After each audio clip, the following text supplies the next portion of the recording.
Obviously, it happened fast. I mean, COVID came. I remember I was, and I don't know how long you want I maybe should make my answer shorter, but I was at Rice University in Texas, and I remember seeing the news. I was flying to Salt Lake City to an EdTech conference, and I saw the news that Prime Minister Abe had shut down all the schools in Japan. And I sent an email to our leadership team, and I said, I think that this coronavirus is going to become a pandemic, and maybe all the schools in the world are going to close. That weekend, we were up, one of my colleagues and I were up at this conference, and we organized the team, the exec staff, and we said, there's a chance that every school in the world closes. And if that happens, nobody's going to be prepared. We had just launched Coursera for Campus in October, in New Delhi, in October of 2019, just 4 months before this, five months before this. So what we said, let's get ready to offer Coursera for Campus to any university in the world for free until the beginning of next year. And so we did that, and we had 30 customers who were using Coursera for Campus in February of 2020. And in 7 months, it went from 30 to 4,000. And of course, when schools closed, UNESCO estimates that 91% of all students in the world, 1.6 billion students, could not go to school. And many of them turned to online services. So what we were able to do is to A, help many universities that closed, and B, introduce them to a new way of learning that includes getting access to teachers and topics, but doing it on mobile devices and doing it with videos and doing it with hands-on learning. So it was a really useful way for us to help and also introduce universities and students. We also worked with governments. We worked with over 300 governments to do workforce training to help people who became unemployed because of COVID. So, we moved pretty fast because we knew that there would be, a lot of need for this. We anticipated the school closures. And we were there. We launched. We had this meeting, something like February 28th or February 24th, and we launched Coursera. We called it the Campus Response Initiative. I think on March 12th. So it took us about 14 days. Yeah. The other thing I'll also mention is that in January, sometime around January 26th, I got a call from one of our partners at Duke. They have a university, a campus in Wuhan, China. And he called and he said, Jeff, this virus is breaking out in China. We've had to shut down our campus in Wuhan.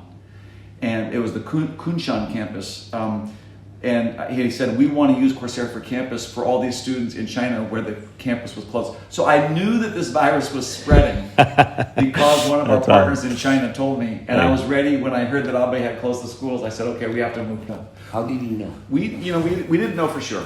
We did not know for sure. But a lot of it is that we work with 12 of the largest universities in China.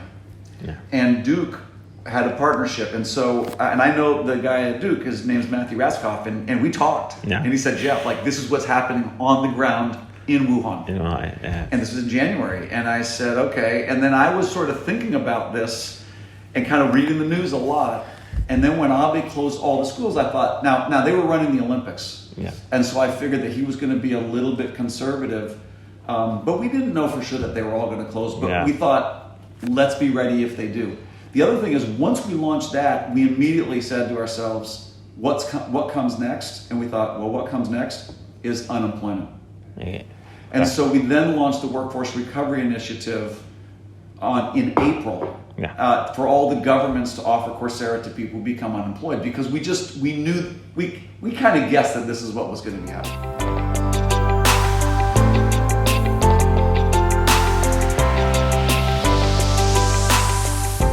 Yeah, we have not conducted a study per se, but one of the things that we're seeing with the digitization of business is that in pretty much every country in the world, and in every industry, there are certain jobs that are in very high demand in computer science, IT, data science, and business leadership. This is from the World Economic Forum, so those are some of the very top jobs. Microsoft estimates that the number of digital jobs globally will grow by 150 million. You can see the jobs there. these are pretty consistent across country. So when we look at where we are overall, we have about 107 million learners on Coursera. If you look at where they are, 6 million are in the Middle East. It's growing pretty fast. Morocco has 600,000. It was up 38% year on year. And when you look at what people in this region, let me just go to here, top courses in Morocco, these are actually and these are the number of enrollments. These are very similar to the courses that are most popular globally. So I'll just tell you, that's the most popular course on Coursera globally, and in Morocco it's the same. Machine learning, that pays really well. French, that's not the most popular, but clearly I think for social and professional reasons, learning high quality French from a school like École Polytechnique, that's really good. So this is actually more Morocco specific. HTML, CSS, JavaScript, that's global. This is one of our global top ones. This is one of our global top ones. These are all global. Other than that is specific to Morocco, and this a little bit. I mean, a lot of people take this one, but the other ones are pretty much global. So what we see is a blend of most of what people are interested in learning in Morocco is, let me see, I think I also have is the same kinds of things that are people trying to learn globally, which is about skills to advance people's careers. And then there's a little bit that's specific to Morocco, mostly in terms of language. If you look at age, Morocco has younger age learners on Coursera. Of the 600,000, they're younger. They're a little bit more female, a little bit less female, and about average in terms of global usage. That's very nice. Thank you. So, and by the way, I think we also have. Let me just see here. If you want to know the skills, these are the skills that are being learned in Morocco. The 1.1. This is compared to the global average. So Moroccans, generally speaking, are more interested in communication and soft skills, maybe. Soft skills. They're more interested in mobile. Mm-hmm. They're more interested in geovisualization, and they're actually more interested, if you look at this, I mean, this deep learning is very popular, but it's even more popular in Morocco than it is globally. And, and to some degree, Latin America, this is where the young people in the world are. Yeah. Young people see the future coming. Of course. Yeah. And the future is going to be these kinds of skills. They'll be able to learn these skills online in ways that are different from what their parents learned. Yeah, of course. The ability to get jobs that pay well, even doing it remotely online, is something that parents never could do either. So that's a whole new future out there.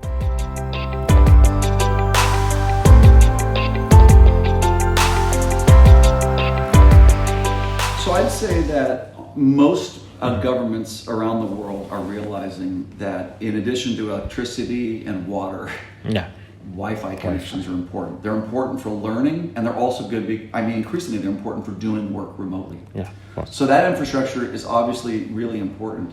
But what we also see is the realization, and this is true for African countries, Nigeria, India, also Latin American countries like Mexico and Colombia.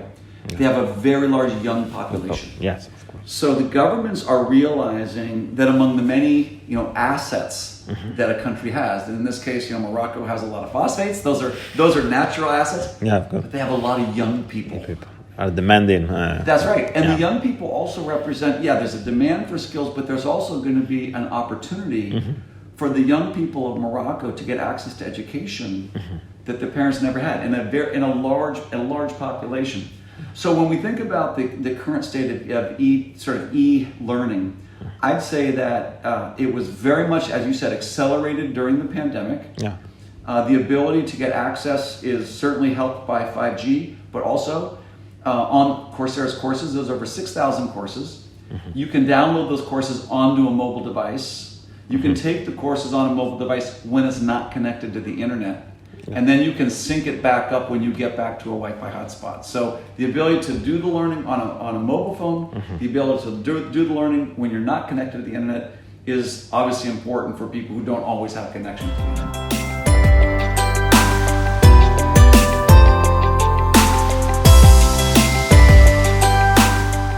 I think that especially for young people at a certain time in their life where they're ready to leave the house and maybe meet a spouse, and maybe have some fun and some experiences, and kind of grow into adulthood. The living and being with other people your age, I think, is very valuable. Not everybody can afford that, and not that many universities can be built, but I think there will always be universities for a residential experience.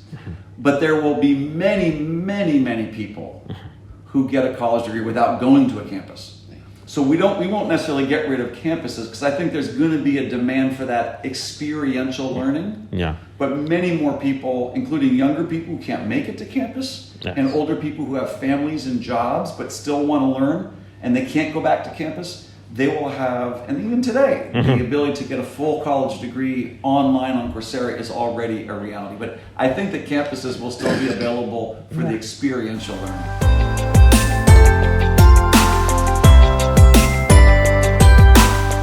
It's important because obviously if it's free, then someone's making money somehow. Yeah. We don't advertise, and we don't sell anybody's data.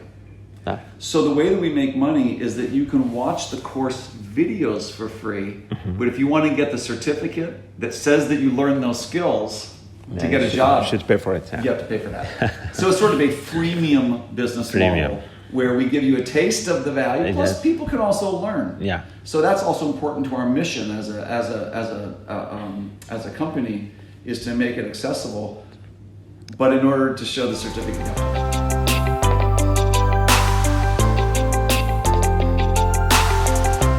I know the founder, Andrew Ng, is on the board. He's the chairman, and I talk to him all the time.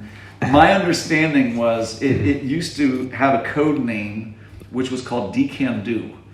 And it was actually the abbreviations of the founders. And so but it was just a code name. And then when they decided what to name it, they talked about a lot of different ideas. But I think part of it is courses. And part of it is era, like there's a new time, there's a new future opening up where courses will be available to everybody.